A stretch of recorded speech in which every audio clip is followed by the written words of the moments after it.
Diesel ஒரு புறம் விலை உயர்வு, அதனுடைய உதிரி பாகங்களுடைய விலை உயர்வு, இப்படிப்பட்ட சிக்கலான நிலையில் தான் இந்த தொழில் நடந்து கொண்டிருக்கின்றது.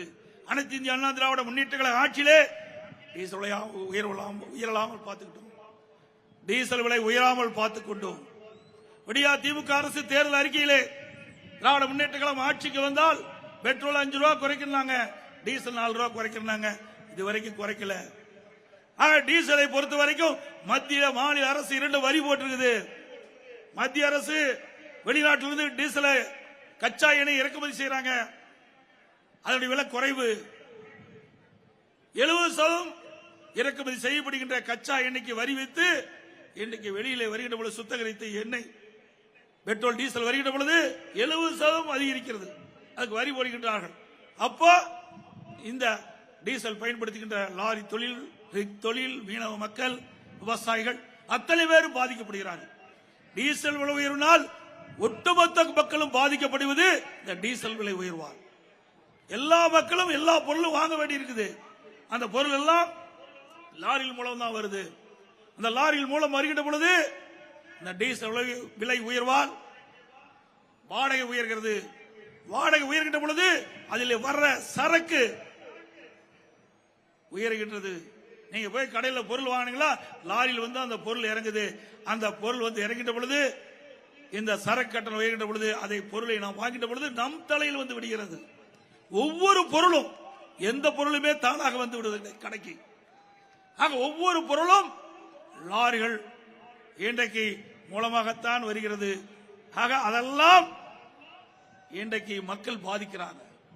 அதையெல்லாம் மத்திய மாநில அரசு கண்டுகொள்வதில்லை. நாங்கள் எவ்வளவு முறை நாங்கள் எடுத்து சொல்லிவிட்டோம், தொலைக்காட்சியில் பேசினோம், ஊடகத்தின் வாயிலாக தெரிவித்தோம், பத்திரிகையின் வாயிலாக தெரிவித்தோம், அறிக்கையின் வாயிலாக தெரிவித்தோம், சட்டமன்றத்தில் பேசினோம். ஆனால் இன்றைக்கு மத்திய மாநில அரசுகள் டீசல் விலையை குறைப்பதாக இல்லை, அதற்கு மாறாக விலையை ஏற்றிக்கொண்டே செல்கிறார்கள். 60 ரூபாய்க்கு வித்த டீசல் இன்றைக்கு 94 ரூபாய்க்கு டீசல் விற்குது. 34 ரூபாய் ஒரு லிட்டருக்கு உயர்ந்தால் எப்படி இந்த லாரி இயக்குவார்கள்?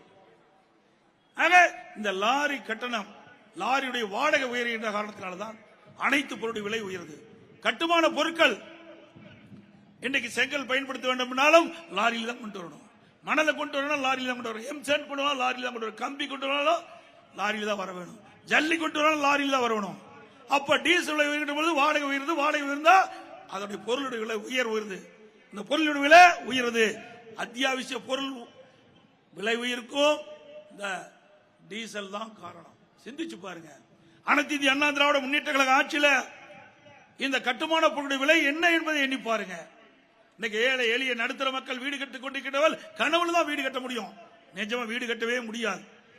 அனைத்து இந்திய அண்ணா திராவிட முன்னேற்ற கழக ஆட்சி இருக்கின்ற பொழுது ஒரு டன் கம்பி 30,000 ரூபாய்க்கு வித்தது. இன்றைய நிலவரம் அது 75,000 ரூபாய்க்கு வித்தது, இன்றைக்கு 60,000 ரூபாய்க்கு விற்குது ஒரு டன் கம்பி.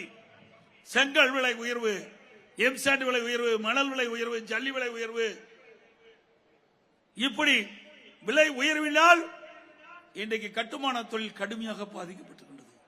இன்றைக்கு வீடு கட்டுபவர்கள் கடுமையாக பாதிக்கப்படுகிறார்கள். ஏழை எளிய ஒடுக்கப்பட்டவர்கள் வீடு கட்டுகின்ற நிலையே மாறி போய்விட்டது. அவர்கள் கனவுல தான் வீட்டை கட்டி பார்த்துக்கணும். அதோட இந்த கட்டுமான தொழில் ஈடுபட்டுகின்ற தொழிலாளர்கள் பல லட்சம் பேர் பாதிக்கிறாங்க.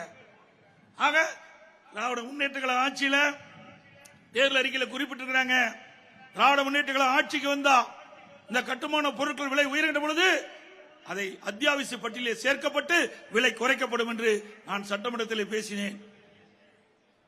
அதோட